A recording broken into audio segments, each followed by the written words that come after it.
talking about vulnerability, I mean, that is always the issue when you talk about women's security and violence. And as soon as you bring up anything to do with being safe in a city or being outside, the first thing that comes up is, how is this vulnerable woman supposed to take care of themselves or is supposed to be safe? So this thing about vulnerability, most of us, as soon as we get told this, our initial reaction instantly is to just scream out and go, no, that isn't the point. I mean, I can take care of myself and I can fight back. But at the same time, it is, in a way, the fact that society treats you as vulnerable, probably, that it finds a way to take advantage of this. So what would you tell women about how to look at themselves about this? Well, is it vulnerability or is it weaker? I mean, I think there's been this thing about people convincing women forever that we're lesser than, that we're weaker, and we're not as smart, we're not as strong, we're not as capable, we're not. And from my point of view, I mean, I think that's so dead wrong. Yes, men can attack us physically and overwhelm us if they have guns and if they have more bodily strength, but you can also learn self-defense. And you know, one of the things I'm thrilled about with V-Day is we're supporting people all over the world who are teaching self-defense, learning self-defense, so that women are learning how to protect themselves. And I think part of what violence is about is creating a situation in a world where women remain unequal.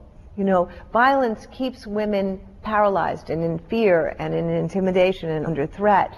And if we were to actually work on ending violence, then women could live and prosper and thrive and wear what they want and walk where they want and be who they want anywhere on the earth, any time of the day. But part of what sustaining this violence is about is keeping men in power. And not all men, but the men who are inflicting the violence and the men who want to keep the power. Okay. Well, talking about women and viewing themselves, your last book, Emotional Creature, it's about talking to young girls about how they view themselves, right? So could you give us a little brief about it? Yes, it's actually running in New York City right now, and it's been running for the last month. And we began it in South Africa, and then we went to Paris, and then we went to New York. And you know, it's really a play that is about the experience. It's called I'm an Emotional Creature, The Secret Life of Girls Around the World. And as I've been traveling for the last years, I've been listening to the stories of girls and watching girls and admiring girls, because I think girls are awesome. And they're fierce, and they're alive, and they're potent, and they're in their energy, and they're in their power. And then the world comes along and says, you're being too intense, you're too emotional, you're too alive, you're too sexual, you're too, you know, and they begin to shut girls down. And what I was interested in is what would happen if we didn't shut girls down. What if we said to girls, actually, you're not too much, we need to be more.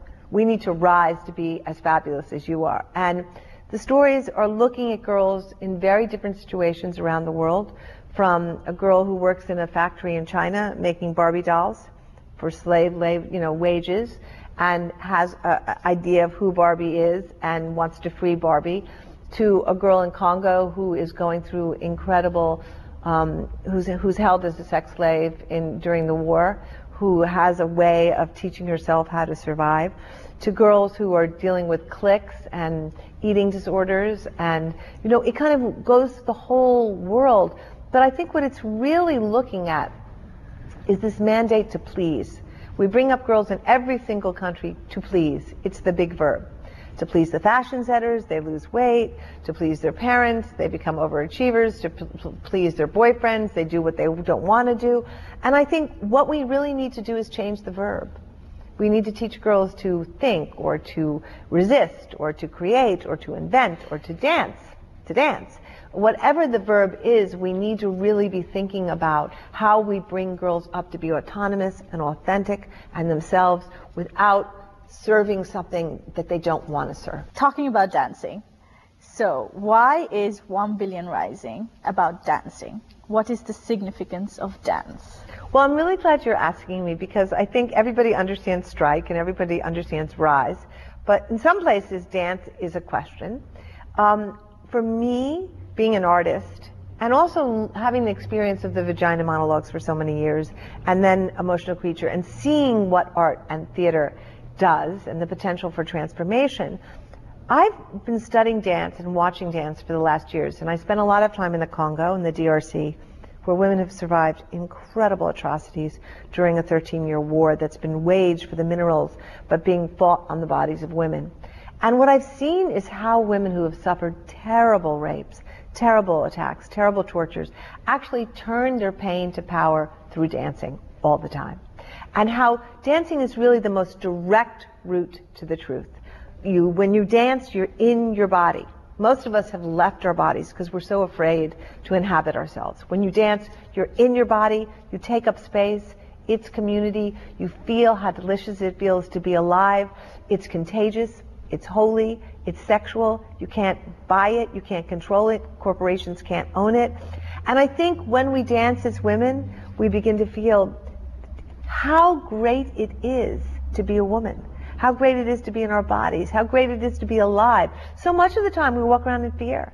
So much of the time we walk around in this cage that patriarchy has kept us in. And so this is about opening the cage. This is about freeing 1 billion women and all the men who love them to really move into a different time of consciousness, to move into a time where the energy that we've stifled in women, that we've dampened in women, that we've hurt in women, gets liberated so that energy and thinking and wisdom can create and imagine a way out of our present tense.